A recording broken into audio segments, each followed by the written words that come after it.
One of the best ways to support us, besides telling everyone about us, is by listening on the Radio Public app. When you listen there, we get paid. And the app's tip button lets you leave us a tip for any amount up to $100. Major shout out and thank you to the individuals who left us our first few tips. We promise to spend it wisely. Hey there, I'm Alicia Menendez. This is Latina to Latina. Each week, we talk with Latinas on the rise.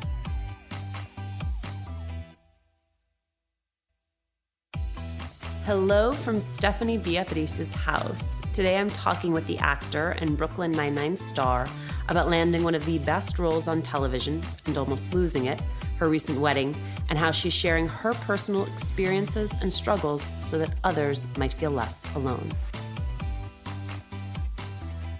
Hi, Stephanie. Hi.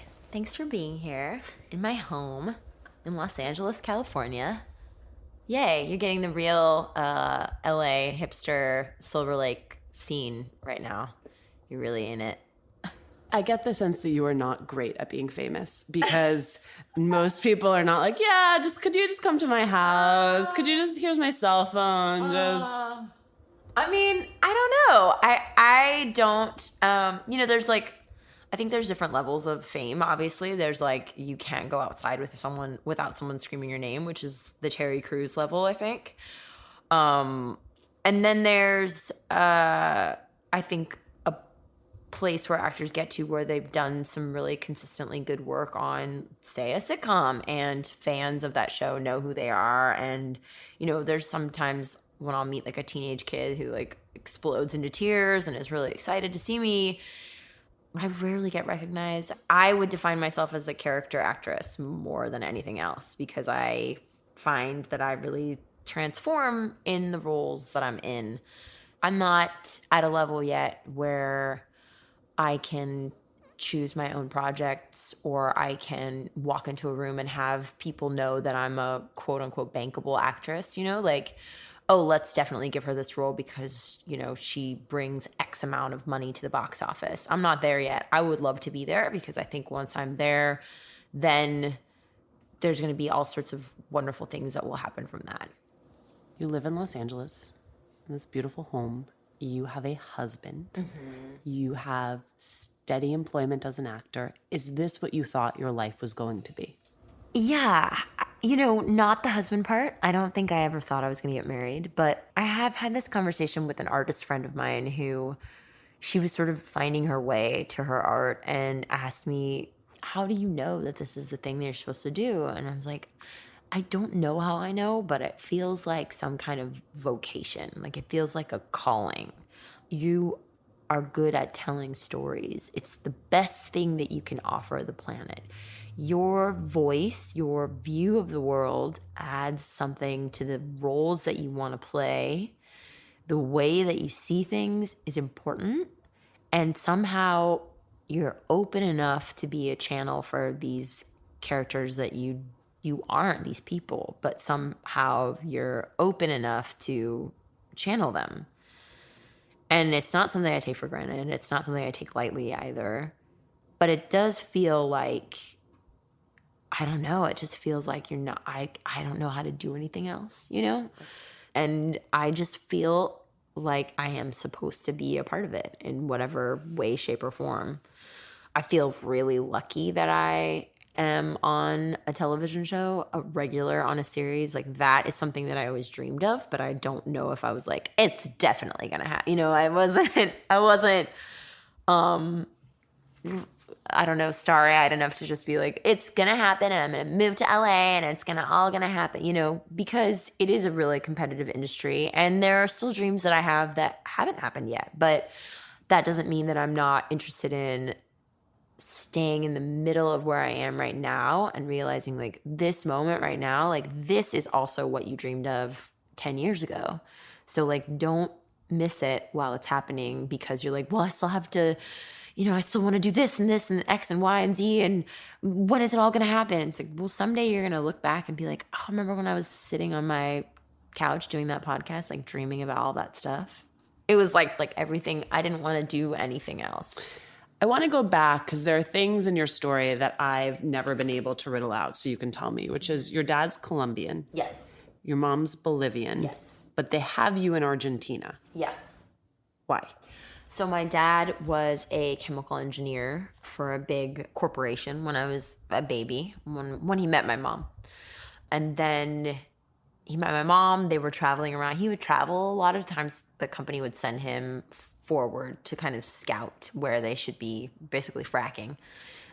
Yeah, they were fracking. And he would scout. And so he was traveling all over the place. And they were in Argentina when I was born. They were in Venezuela when my sister was born. So what do you consider yourself? I mean, first and foremost, I would say American because I was raised here. I moved here when I was 2. I got my citizenship when I was 18.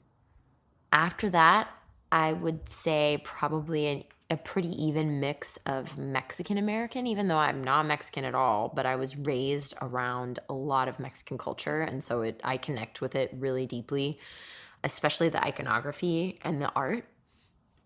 And then a sort of solid mix of Bolivian and Colombian. I think there's like a lot of traditions that my parents have tried to kind of thread through our American lives. But I don't know. I mean, I kind of hate the term because it's not a sexy term, like pan Latin American, you know? Like it's not a sexy term. Pan doesn't sound sexy. I do sort of feel like if there was a term for it, it would be like American Latino, you know, American Latinx. Like that's how I feel because I embrace all of the different cultures that I've been, you know, privy to, like grateful to witness. You alluded to this, but growing up, you knew you were different. Can you unpack that for me, how you knew? Well, one of the things that I knew was different was that in Texas, or at least in the part of Texas where I grew up, it's an area called Webster, which is around the Clear Lake area. It's outside of Houston. But I would say probably in the 80s, generally, there was a standard of beauty, right? And, you know, you think Texas beauty queen, like think about what that probably says in your mind. You think a white woman with blonde hair and blue eyes. In fact, a lot of country music specifies that that is what is desired. And I think I knew just by looking in the mirror that I was different, right? There's my brown skin, my brown hair, my brown eyes. So already there's a difference. And then on top of that, there is this feeling of, for me, it was a slow and steady, like, realization. It was little things like, oh, you want to spend the night at your friend Danielle and Brooke with these beautiful twin girls. And like, I wanted to spend time with them, but it was like more than a friendship. I wanted more than a friendship. I didn't know what more than a friendship was at 9 years old, but I knew that like I wanted to be at their house all day after the sleepover. I didn't want to leave, you know? Or it was, you know, I remember walking down the hallway one time in like 2nd or 3rd grade, and there was a very popular girl named Ryan, and she had this beautiful brown swingy hair. And I remember following her all the way down the hall into the library where I think I was on my way to the bathroom or something unrelated, but I was just mesmerized by her hair. And it wasn't a feeling of like, wow, her hair, I mean, it was more. It was this like magnetic pull to women in the same way that I felt a magnetic pull to men, but still as a child. So it's like, it's not necessarily defined as like sexual urges yet because you don't even really know what those are. It's just like a weird sort of nebulous pull. And then it became more defined as I went through puberty. So like then there was going to art museums and being allowed to look at the naked form and like not only allowed but encouraged to look at the naked form, like stare as long as you want at these beautiful naked statues. And so that's when it like really locked in, which is like, oh, you like this in the same way you like that. This is a problem, which is how it felt to me because during all of that time, I was also going to church a lot. And I grew up in the Catholic Church, and the Catholic Church is not, historically, it's not super kind to LGBTQ community. In fact, it believes most of the time that they don't exist, that it's a sin, it's a choice, that you're a sinner if that's who you are. So that was the message that I was receiving at home, at church, in the world, really. Once I really started to figure out what might be going on, then it was like, well, you got to just nip this in the bud right now. You got to pray about it and you make sure nobody knows about it, because that means you're going to hell. And maybe this is your big struggle, like they say in church, like maybe maybe the devil is putting this in your heart so that you can fight against it, which is like, that's a fucked up thing to teach a kid, right? Like in my opinion, I mean, everybody is allowed to do what they want, but in my opinion, it's a really messed up thing to teach a kid that the core of who you might be is also your greatest challenge and the thing that you're supposed to fight against your whole life. Who is the first person you told? That is a good question. I don't remember. I don't think I had a real, like, sort of, I'm not going to say traditional because nothing about coming out is traditional, but I didn't have I'm going to set up my camera and tell my mom moment. It was like, I made out with a girl at a party, or, I started sort of secretly dating a girl that I was doing a play with, or a lot of it was like secret keeping. It was like, oh, we're not really doing this, which I think a lot of people in the gay community have experienced. It's like, let's just keep it on the DL. Let's keep it on the down low. Don't tell anybody that we're doing this because nobody else needs to know. I think one of the first sort of big, I need to tell you something, was my sister.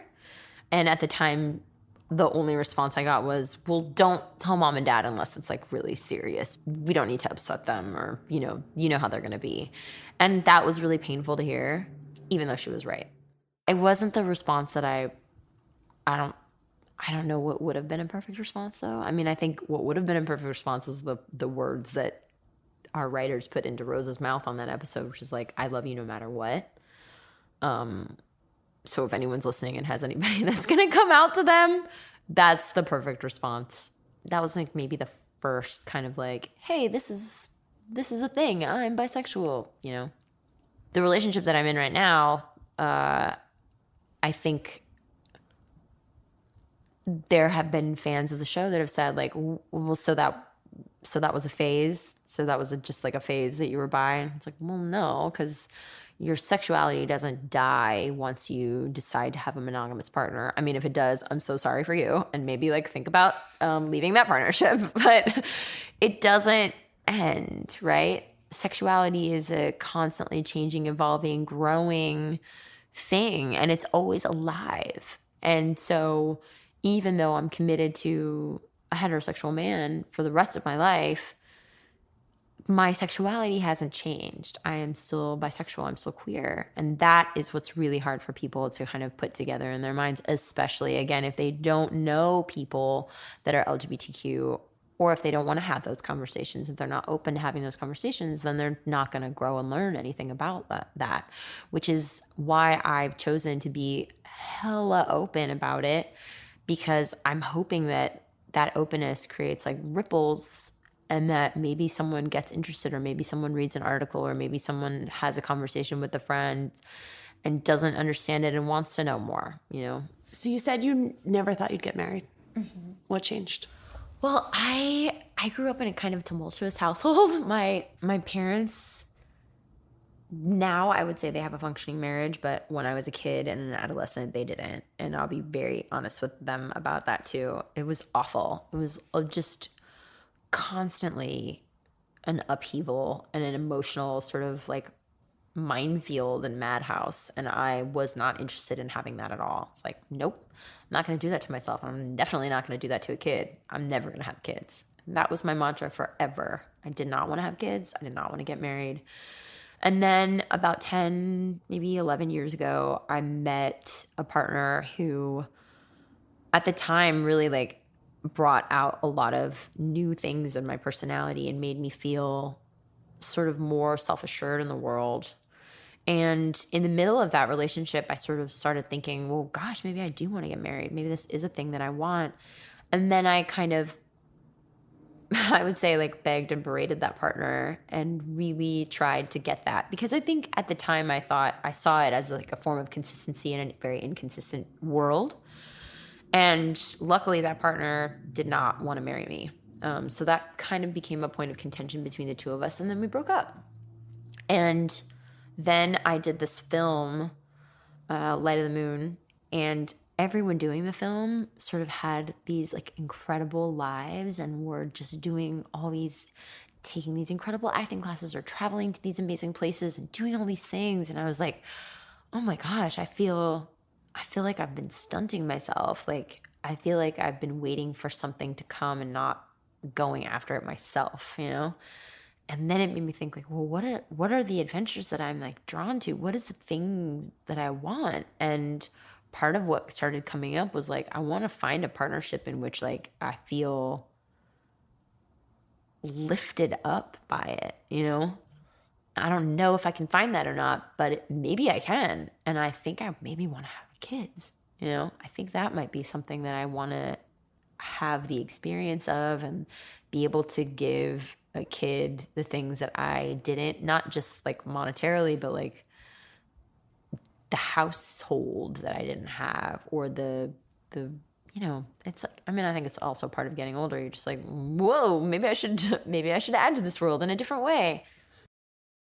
So Brooklyn Nine-Nine, procedural cop comedy, which initially focuses on Jake Peralta, who's played by Andy Samberg, and his relationship with the chief of police. But it's an ensemble comedy, if I ever saw one. Now, there's a story that we hear a lot, which is you originally went in to audition for the role of Amy, which went to Melissa Fumero.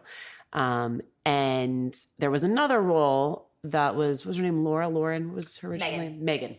So originally Rosa was going to be Megan. And that there was a part of you that was like, listen, they've already got their Latina. Mm-hmm. It wasn't just a part of me. It was all of me. I mean, it was like a very sure, look, I've been watching TV since I was 3 years old. I know what TV is supposed to look like, right? Like, you know that there's only one brown person allowed, right? And that was the pattern that I had seen on television. It's not a pattern I believe is right, but it's the pattern that I had seen. And so when she was cast, I was devastated. I remember crying in my living room when I read it and was like, well, that's it. They're not going to cast two of us. And my boyfriend at the time was like, how do you know? You know, you don't know. And I was like, there's no way a studio will cast two of us. We're not related. There's no way they'll do it. They're just going to cast a white girl in this role. That's why her name is Megan. They're talking about her fiery temper. They probably want somebody that looks like an Irish cop, you know, like a family that's been in this like Brooklyn cop world forever. I knew that I wasn't going to be called back for any of it. And then the next day, my agents were like, they want to have you come in and read for this other role again. They want you to screen test. And I was like, oh my God, maybe I'm wrong. And that was a huge relief, because it was like, it also felt like a relief about like the world that we live in, which is like, your dreams can be real. Like, this could be a real thing. You don't have to believe the way that it's set up is always the way it has to go. It can be different. It can be different. It became a show that had a cult following. And so when it was announced that Fox wasn't going to pick it up for another season, I mean, we all lived. I feel like it was very generous. I mean, I follow you and Melissa in particular, so it was very generous for you. You like grieved with us. Yeah. Where were you? How did you find out? And how did you process that? I found out because the cast got an email from Dan Gore, a creator, that said like, Fox is not going to continue with us with the show. And then it sort of said, hold tight. Can I just say that sounds like being broken up with via Postit Note? Hey, you know, the show that we all loved and have worked on. I mean, the thing is, it's a weird relationship that you have with this show, because it is this core, wonderful part of your life, but at any moment, you know that it could go away. Not at any moment, but after you finish shooting the deal, the contracted 18, 22 episodes, whatever you've got, your job could be over. Like, and that's just a reality that you have to deal with. Like, no one is promised anything, right, in this life. I mean, you could be promised 2 seasons in a row, but who knows what could happen. And so it's a reality that all television actors face always, which is like, this could be the end of it, which is why we're often trying to figure out what's the next move for ourselves, because none of it ever really feels stable. When was the first time you remember realizing that this was a calling? In 8th grade, we had a speech and debate class. We did a play in the fall, and then we did a play in the spring. And in the spring, there was this melodrama that we did called, I can't remember the first part of the title, but the second part was called Idaho, the potatoes, or they just won't grow. And it was like the word Idaho. And there was a really great part in it. It was the ingenue character, and it was like really cute. And she was the one that like saved the day in the end. And I really wanted that role. I did not get that role. I got the role of the villain, who was a dude. Right. And so at the time I was struggling with a lot of stuff. My skin wasn't great. My teeth were really crooked. I had this really, really short haircut. I was often confused for a boy, which, because I was bisexual and knew it inside at the time, that was very distressing to me, because I was like, oh my God, am I wearing it on my sleeve? So then I got cast in this male role, and I was devastated. And I was like so embarrassed. But for some reason, maybe because I didn't want to fail, I sort of threw myself into the rehearsals. And the minute that I put on like the top hat and the handlebar, literally a handlebar mustache, a stick-on handlebar mustache, long white shirt, and a man's black tuxedo jacket. And it was very twisty mustachy. But I had a great theater teacher, and she didn't discourage me from trying anything. And I felt really, really free. And I was doing all this like crazy physical comedy. And we did 2 performances of the show at school during assembly. So the whole school came to see it. And it was like electric. I mean, every time that I did something funny, they were just with me. Everybody was with me. Everyone was laughing. I was not a super outgoing kid. I wouldn't say that I was like a nerd or anything, but I was like, I blended into the background. I didn't stand out in any way. And so that experience just made me feel so a part of the student body in a way that I'd never felt before. It was crazy. And then the next day at school, I was in my science class. I'll never forget it. I sat in the very front. Willie Rivera sat in the back. He was very popular, super cute, football player. And he came up to my desk and was like, hey, man, I saw that play yesterday. And I was like frozen in my chair. He said, your brother was so funny. You got to tell him he was so funny in that play. And it was too much to explain to Willie Rivera that it was me. It was like too many things, too many levels of like, oh, I've always wanted to talk to you and you've never talked to me before. And I just said, thanks. And that was it. And it was like all of the things combined in that moment. It was like, he didn't recognize me, but he appreciated what I had done so much that he had to come and tell that actor's sister, right? That was like when it solidified for me that it was like, this is something, there's some magic here that you have access to and you can't let it go. Stephanie, thank you so much. Thank you for coming to visit me in my hipster apartment in hipster Silver Lake. Thanks for joining us today. Latina to Latina was originally co-created with Basel. Now the podcast is executive produced by Juleka Lantigua Williams and me. Amita Ganatra was the sound designer on this episode. Email us at hola@latinatolatina.com. Send us ideas for guests or talk to us about what's on your mind right now. Remember to subscribe or follow us on Radio Public, Apple Podcasts, Google Podcasts, or wherever you're listening. And please leave a review. We love hearing from you.